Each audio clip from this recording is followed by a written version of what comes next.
Bonjour à tous, je suis Yvan Vidal, consultant data chez Cross à Genève. Je suis certifié sur Tableau et ma mission aujourd'hui est de vous montrer dans cette vidéo de 15 minutes comment un expert peut créer un modèle et intégrer des données dans Tableau.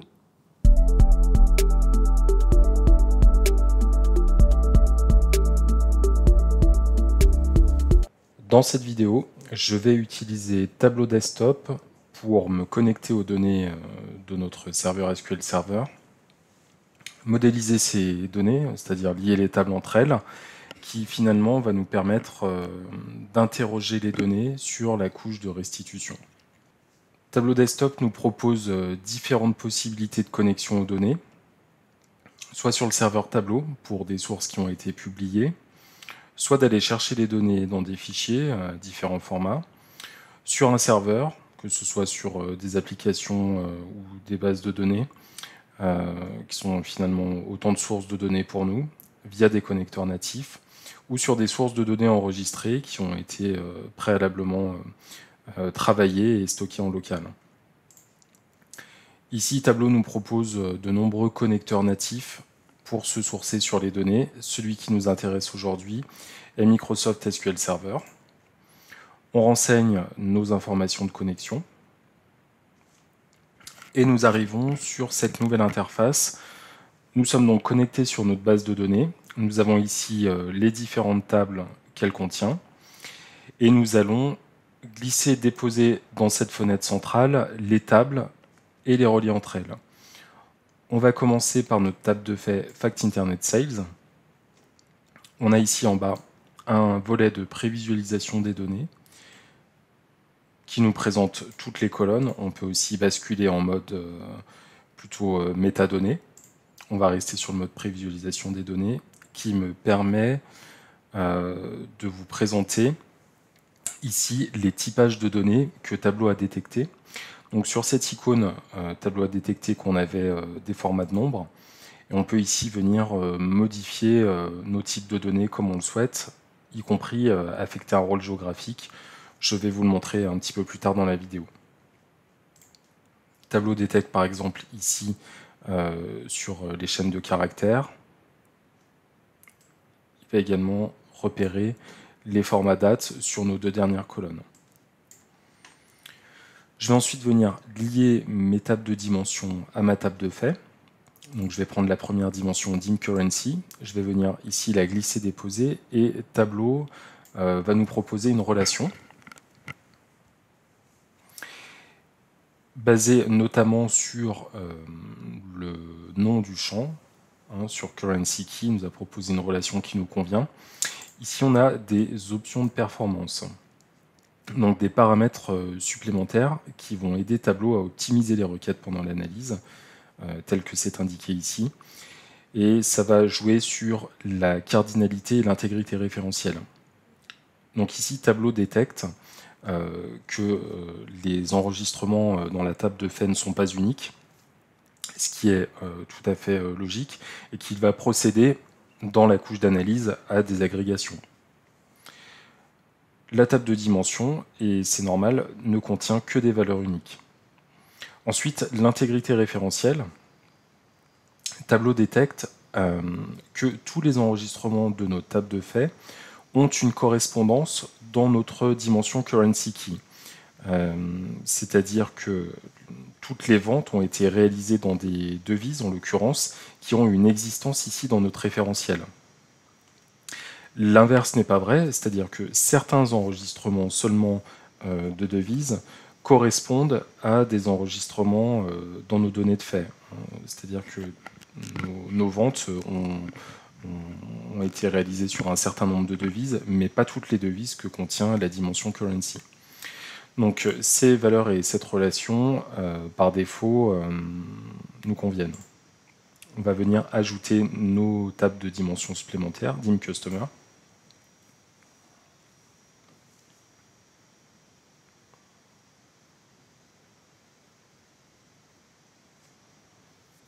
Là encore, la relation nous semble pertinente. On va venir ajouter la dimension Geography, qui est une dimension de niveau 2 sur Customer.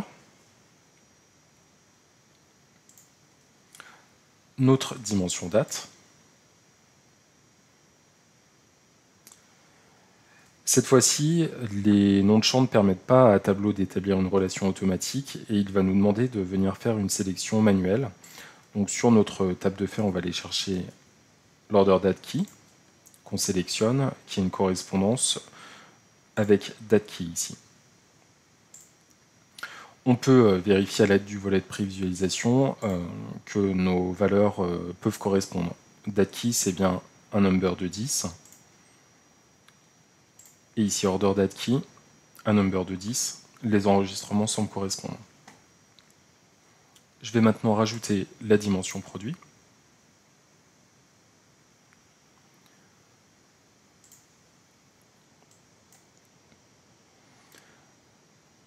Je vais rajouter les dimensions de niveau 2 et de niveau 3 qui gravitent autour de produit, product subcatégorie. Alors comme je suis allé un peu vite, j'ai voulu créer une relation qui n'existe pas. Je vais simplement fermer cette fenêtre ici. J'ai la possibilité de supprimer la table et de la glisser à nouveau dans le modèle, mais je peux aussi la déplacer vers la table qui est pertinente, donc vers dim product. La détection automatique fonctionne une fois de plus. Product catégorie à présent.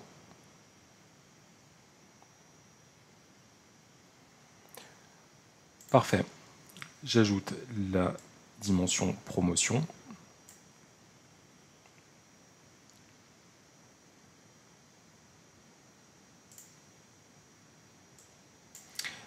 Et je viens ajouter Sales Territory, l'occasion pour moi de vous montrer la barre de recherche ici.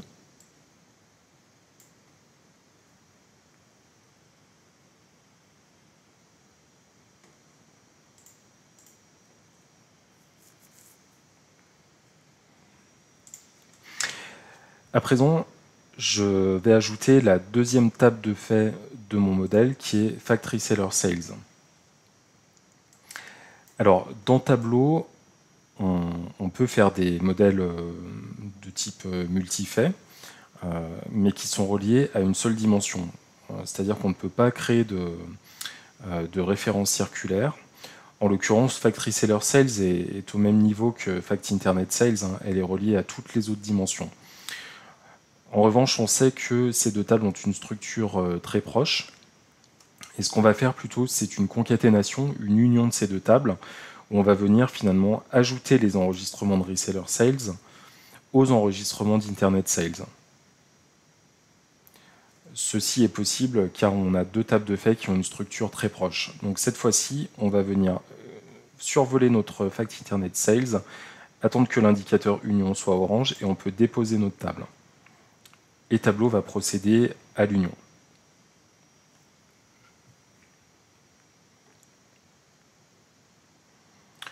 Voilà, on a un petit indicateur ici différent qui nous indique que nos tables sont concaténées. On pourrait venir ici modifier l'union si la détection automatique ne nous convenait pas. On va la vérifier à présent ici dans l'onglet prévisualisation.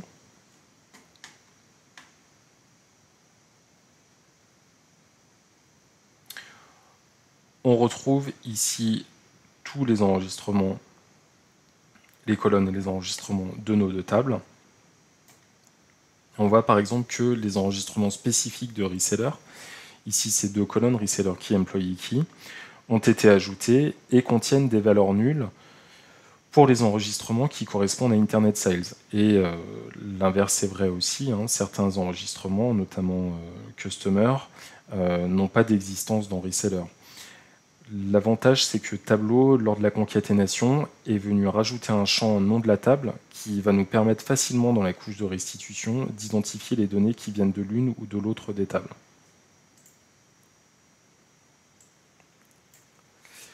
À présent, on va rajouter notre troisième table de fait du modèle, Fact Product Inventory, qui est reliée sur la dimension produit.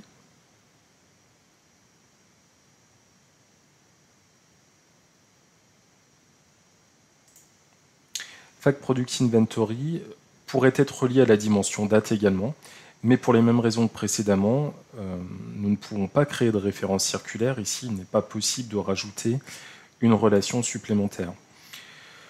Donc, une des solutions que propose Tableau actuellement et de venir ici rajouter une table avec une jointure dans la couche physique. Parce qu'en réalité, là, nous sommes sur une vision logique qui n'existait pas précédemment, qui existe depuis quelques versions seulement de Tableau. Donc ici, on va venir double-cliquer sur Fact Product Inventory et on va tomber ici sur la vision qu'on connaissait précédemment, qui est la couche physique. On va venir chercher notre dimension date, la glisser ici dans le modèle. On va voir que c'est un petit peu différent. Cette fois-ci, on a ici des unions telles qu'on les connaît, inner join, left join, right join, full outer.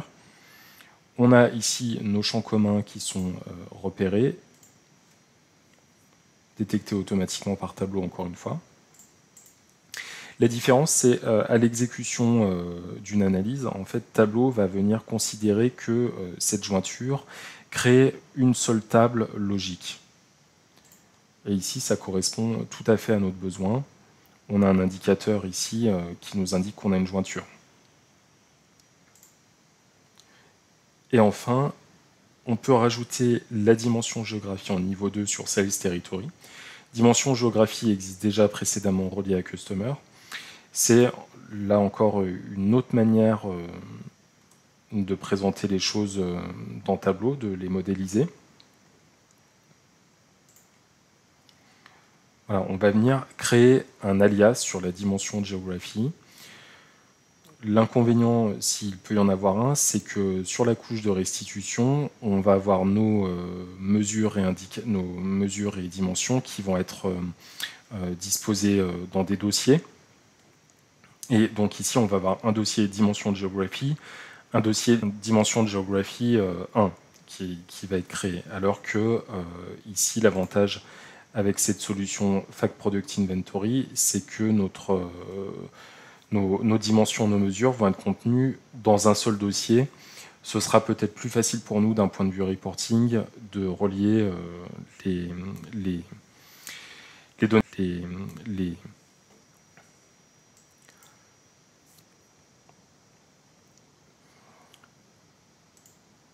Je vous en parlais tout à l'heure sur l'introduction de la vidéo. On a un dernier type qui est le rôle géographique. On va mettre à jour les données pour les prévisualiser. Donc Tableau est venu détecter automatiquement que le champ City ici avait un rôle géographique et il nous l'a bien positionné comme étant une ville. Il a procédé de la même manière sur le nom de l'État. Et encore une fois ici sur le nom du pays. Et enfin, ici, on repère sur la connexion deux possibilités en direct. Actuellement, nous sommes connectés directement à la base de données, c'est-à-dire que sur la couche de restitution, on va venir interroger en direct la base de données. On pourrait aussi créer un extrait de données où Tableau nous indique qu'il va importer nos données dans le moteur rapide de Tableau, qui est le moteur qui s'appelle Hyper. Il y a toute une documentation à ce sujet. Ça va présenter différents avantages. On va pouvoir être en mode standalone, donc c'est-à-dire déconnecté de notre base de données et avoir une application qui embarque nos données. On va pouvoir aussi rechercher grâce aux extraits une bonne performance pour aller interroger les données. L'avantage de ce moteur Hyper, c'est que il a été pensé à la fois pour l'écriture, la performance en écriture dans les extraits, et la performance en lecture aussi, vraiment tel que le présente Tableau sur l'avantage sur les données transactionnelles et les données analytiques. Et ici, on a plusieurs possibilités de stockage des données, soit les tables logiques, soit les tables physiques. Je vous renvoie à la documentation pour plus de détails. On a aussi la possibilité d'actualiser en incrémentiel les extraits de données. On va pouvoir avoir une stratégie, par exemple, de venir alimenter nos données de fait tous les jours avec une actualisation incrémentielle, potentiellement sur des gros volumes. Et puis, une fois par semaine, de manière ordonnancée sur notre serveur, on va pouvoir venir faire des actualisations full de nos extraits. Mais pour l'instant, on va laisser ici notre connexion en direct. Et enfin, la dernière possibilité que nous avons, c'est de filtrer les données directement sur cette couche pour créer des ensembles de données un petit peu moins importants si c'est possible. Ici, on peut ajouter des filtres sur toutes les colonnes qu'on a rapatriées dans notre couche de modélisation. Ça pourrait être par exemple, ici on voudrait filtrer sur les order dates. On a différentes possibilités. Ici, on va faire sur des dates relatives, par exemple. Et on a ici cette fenêtre contextuelle qui nous offre différentes possibilités. On pourrait venir dire, voilà, Tableau nous repère qu'on a des données depuis le 29 décembre 2010 jusqu'au 28 janvier 2014. On pourrait dire, par exemple, que nous, les données nous intéressent à partir du 1er juillet 2012. On peut sélectionner de différentes manières. 1er août 2012, par exemple, on va venir positionner un filtre ici. Et on va venir créer une clause where finalement sur notre requête en indiquant qu'on veut seulement les dates ultérieures au 1er août 2012.